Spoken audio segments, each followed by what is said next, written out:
आज की तारीख में भारत के अंदर सबसे चर्चित मुद्दा ये है कि पेट्रोल और डीजल दोनों के ही दाम आसमानों को क्यों छू रहे हैं। यह दाम 100 रुपये पर लीटर को ही पार कर चुके हैं। लोग इसके पीछे स्टेट गवर्नमेंट, सेंट्रल गवर्नमेंट, अलग अलग तरह की गवर्नमेंट्स को ब्लेम करते रहते हैं। तो बेसिकली जब आप ये वीडियो आज अंत तक देखेंगे तो आप ये जो पूरा पेट्रोल की प्राइसिंग का गेम है वो समझ सकेंगे। तो बेसिकली जैसा कि आपको पता है, इंडिया जो है वो one of the largest importer of crude oil है। क्रूड ऑयल जो होता है इसी से पेट्रोल बनता है। तो जब इंडिया लार्जेस्ट इंपोर्टर है तो इसका मतलब ये है कि हमारे पास इतनी पावर नहीं है कि हम अपना जो पेट्रोलियम की नीड है वो खुद ही पूरी कर सकें, क्योंकि दुनिया की सबसे बड़ी जनसंख्या भारत के अंदर ही रहती है। तो अब मैं आपको बताऊंगा कि पेट्रोलियम प्राइस की जो हिस्ट्री है वो किस प्रकार से रही है। तो बेसिकली 2010 से पहले जो पेट्रोलियम का प्राइस था वो इंडिया के अंदर इंडियन गवर्नमेंट ही सेट करती थी। पर 2010 के बाद जब कांग्रेस की गवर्नमेंट शासन में आई तो उस टाइम पे उन्होंने 15 दिन की पॉलिसी लॉन्च कर दी थी, जिसका मतलब था कि जो पेट्रोल का प्राइस है वो हर 15 दिन में फ्लक्चुएट होगा। और फ्लक्चुएट का मतलब है कि वो ऊपर जाए या फिर नीचे जाए, वो उस टाइम पे 15 दिन में ही पता चलेगा। पर जब 2014 के अंदर पीएम मोदी की गवर्नमेंट आई तो उस टाइम उन्होंने ये डिक्लेयर करा कि पेट्रोल के साथ साथ डीजल भी 15 दिन की पॉलिसी का ही पालन करेगा। 16 जून 2017 में गवर्नमेंट ने ये फैसला लिया कि जो पेट्रोलियम और डीजल दोनों का प्राइस है वो हर रोज बदलेगा। अब आपको सुनने में थोड़ा सा फैमिलियर हुआ, क्योंकि 15 दिन की पॉलिसी अगर आपको याद ना होगी तो अब आपको याद आ जाएगा, क्योंकि हर दिन पेट्रोल का प्राइस बदलेगा। तो आपने अगर कभी भी गोल्ड खरीदा है तो आपने ये चीज़ जरूर नोटिस करी होगी कि जो गोल्ड का प्राइस है वो हर आधे घंटे, 15 मिनट या फिर 5 मिनट के अंदर फ्लक्चुएट होता रहता है।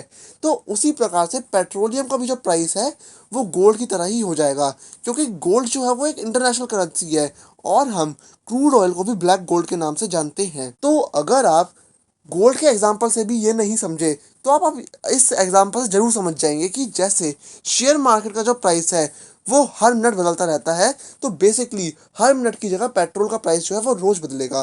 तो जब भी आपको पेट्रोल का नया प्राइस देखना है तो आप सिंपली अपना फ़ोन खोलिए और पेट्रोल प्राइस अपने स्टेट का सर्च कर लीजिए।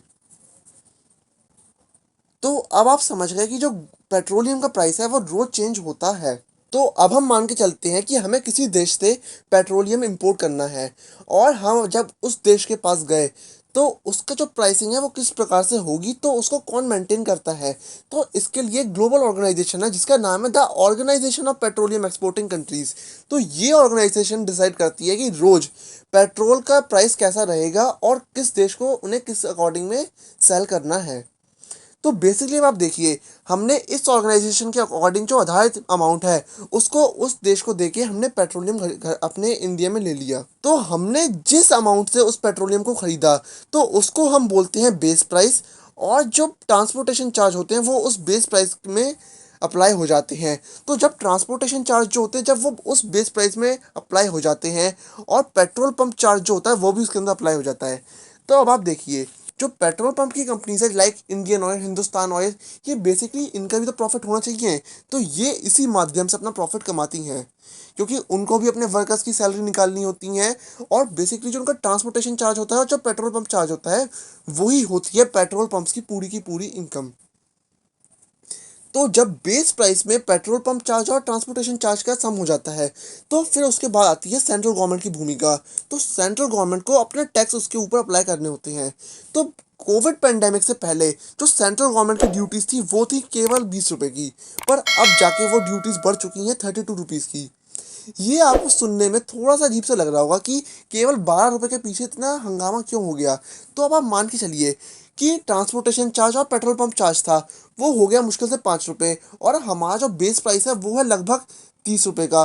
तो जब 30 रुपये में 5 रुपये जुड़े तो 35 रुपीज़ हो गए, और 35 रुपीज़ में जब 32 रुपये जो सेंट्रल गवर्नमेंट का चार्ज है जब वो जुड़ा तो वो हो गया 67 रुपीज़। पर जब 67 रुपीज़ जुड़ चुका तो फिर तब भी जो टोटल अमाउंट है वो तो केवल 67 रुपीज़ का बना। तो फिर हम 100 रुपये लीटर क्यों पे कर रहे हैं। तो फिर उसके बाद आती है स्टेट गवर्नमेंट की एडिशनल ड्यूटीज़। तो ये जो स्टेट गवर्नमेंट की एडिशनल ड्यूटीज़ होती हैं ये हर स्टेट गवर्नमेंट अपने अपने अकॉर्डिंग मॉडिफाई करती है। जैसे कि आप देखिए, गुजरात के अंदर जो ऑयल का दाम होगा वो अलग होगा, महाराष्ट्र के अंदर जो दाम होगा वो अलग होगा, उत्तर प्रदेश के अंदर दाम अलग होगा और दिल्ली के अंदर अलग होगा, क्योंकि ये जो होता है ये स्टेट गवर्नमेंट अपने स्टेट के अकॉर्डिंग ही अप्लाई करती है। तो बेसिकली अब आप समझ गए कि किस तरह से पेट्रोल का जो प्राइस है वो ग्लोबली डिसाइड होता है। तो अब बात करते हैं केवल कोविड-19 के बाद ही पेट्रोल की प्राइस में इतनी बढ़ावट क्यों आई। तो बेसिकली इकोनॉमिक्स का ये बहुत ही आसान सा फंडा है कि डिमांड जब बढ़ती है तो उसी के साथ साथ जो प्राइस ऑफ द प्रोडक्ट है वो भी बढ़ता है। पर जब कोविड-19 की वजह से भारत के अंदर लॉकडाउन लग गया तो पेट्रोल की डिमांड जो थी वो तो घट गई। वो घटी किस प्रकार से, क्योंकि फ्लाइट जो थी वो उड़ान नहीं भर रही थी और सभी लोग अपने घर में बैठे हुए थे। जब सब लोग अपने घर में बैठे हैं तो उनका ट्रांसपोर्टेशन जो है वो यूज़ नहीं हो रहा। तो जब ट्रांसपोर्ट से यूज़ नहीं हो रहा तो वो पेट्रोल को लेके क्या करेंगे। तो बेसिकली उस टाइम पे फिर पेट्रोल की जो डिमांड थी वो काफ़ी ज़्यादा घट गई। तो उसी के साथ साथ जो ग्लोबल मार्केट थी वहाँ पे भी पेट्रोल का जो दाम था वो कम हो गया।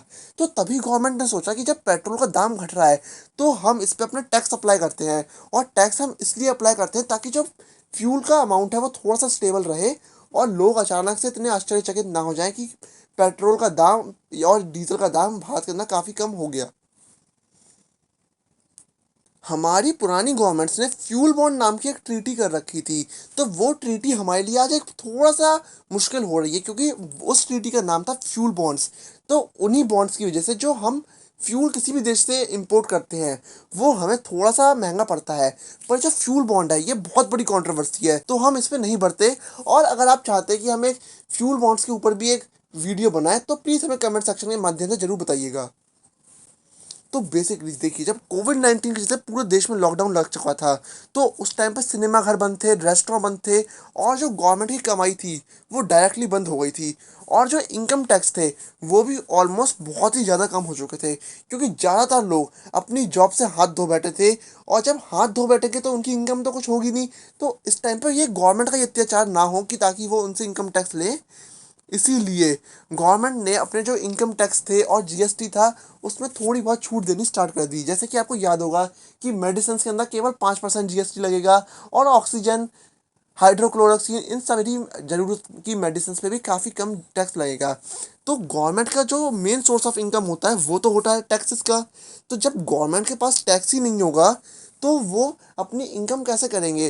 तो तभी उन्होंने पेट्रोल के माध्यम से इनडायरेक्ट टैक्स लेना स्टार्ट कर दिया। तो धीरे धीरे करते हुए सेंट्रल गवर्नमेंट ने अपने टैक्स बढ़ाए 20 रुपये से 32 रुपये पे। और जो स्टेट गवर्नमेंट्स है उनका भी चार्ट आपके सामने आ चुका होगा कि किस किस स्टेट के अंदर अलग अलग चार्जेस हैं। अब आपके मन में सवाल जरूर आ रहा होगा कि 100 रुपये लीटर जो है ये बहुत ज़्यादा हाईएस्ट अमाउंट है, तो ये कब जाके कम होगा। तो जैसे कि इकोनॉमिक्स का एक और छोटा सा प्रिंसिपल है कि जब भी कोई ग्राफ बनता है तो वो हमेशा हाईएस्ट नहीं जाता। हाईएस्ट के साथ साथ जितना वो जाता है उसके 100% चांसेस है कि वो ज़रूर नीचे भी आएगा।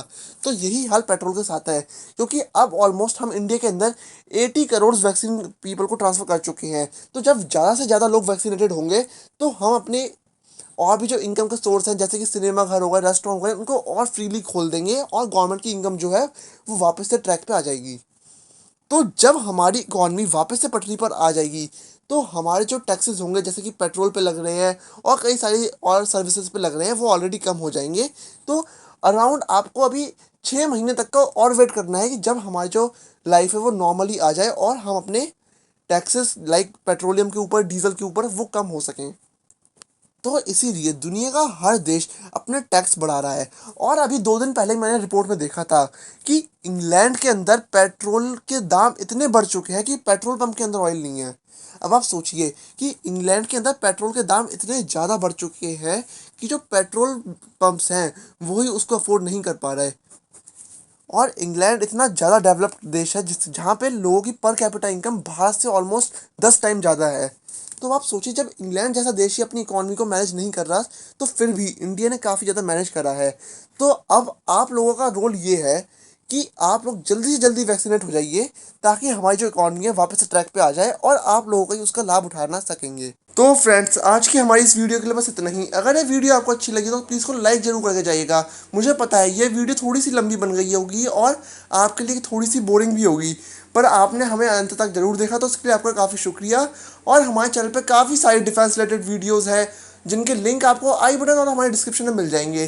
तो वो वीडियोस अगर आपको एक्साइटिंग लगे तो उनको देखने के बाद हमारे चैनल को लाइक जरूर करके चाहिएगा। तो तब तक के लिए गुड बाय, जय हिंद।